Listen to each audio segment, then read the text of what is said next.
दो तोतों की रोचक कहानी। एक समय की बात है, एक राजा शिकार करने की इच्छा से अपने समूह के साथ किसी घने जंगल से गुजर रहा था। उन्हें काफी देर तक तलाश करने पर भी कोई शिकार नजर नहीं आया। वे धीरे धीरे उस घनघोर जंगल के अंदर जाते गए। वहां उन्हें एक जगह डाकुओं के छिपने की जगह नजर आई। जैसे ही वे उसके पास पहुंचे ही थे कि वहां के एक पेड़ पर बैठा तोता बोलने लगा। पकड़ो पकड़ो, एक राजा आ रहा है। राजा के पास बहुत सारा कीमती सामान है। जल्दी आओ, इन्हें जाने मत दो। लूट लो। तोते की आवाज कानों पर पड़ते ही सभी डाकू राजा की ओर दौड़ने लगे।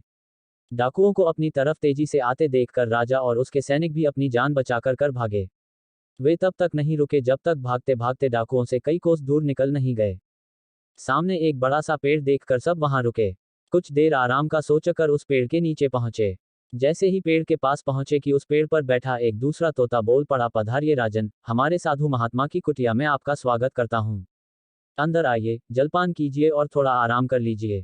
तोते की इस बात को सुनकर राजा और उनके लोगों को बड़ी हैरानी हुई और वो सोचने लगे कि एक ही जाति के होने के बावजूद दोनों तोतों का व्यवहार इतना ज्यादा भिन्न कैसे हो सकता है। राजा बिल्कुल भी इस बात को समझ नहीं पाया। राजा तोते की बात मानकर अंदर साधु महात्मा की उस सुंदर कुटिया की ओर चला गया। साधु महात्मा को प्रणाम कर उनके पास बैठ गया और अब तक उसके साथ घटी सारी घटना सुनाई और फिर धीरे से पूछा, गुरुवर, उन दोनों तोतों के व्यवहार में भला इतना अंतर क्यों है। साधु बाबा ने राजा की सारी बातें सुनी और बोले, राजन, ये सिर्फ संगति का असर है, बस और कुछ भी नहीं। डाकुओं के साथ रहते रहते पहला तोता भी उन्हीं की तरह हो गया और उन्हीं को भाषा बोलने लगा है। दूसरा तोता कई सालों से मेरे साथ है, इसलिए उसकी भाषा और व्यवहार उस तोते से बिल्कुल विपरीत है, अर्थात जो जिस माहौल में रहता है वह वैसा ही बन जाता है। कहने का अर्थ है कि मूर्ख भी विद्वानों के साथ रहकर विद्वानों जैसा बर्ताव करने लगता है, और अगर विद्वान भी मूर्खों के संगत में ज्यादा समय बिताता है तो उसके अंदर भी मूर्खे वाले गुण ही जाते हैं।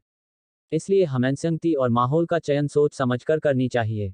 दोस्तों, आप लोगों के दुआ के बिना कुछ भी नहीं हो सकता, इसलिए आपसे रिक्वेस्ट है, प्लीज चैनल को सब्सक्राइब, वीडियो को लाइक और शेयर करने का कृपा करें। धन्यवाद।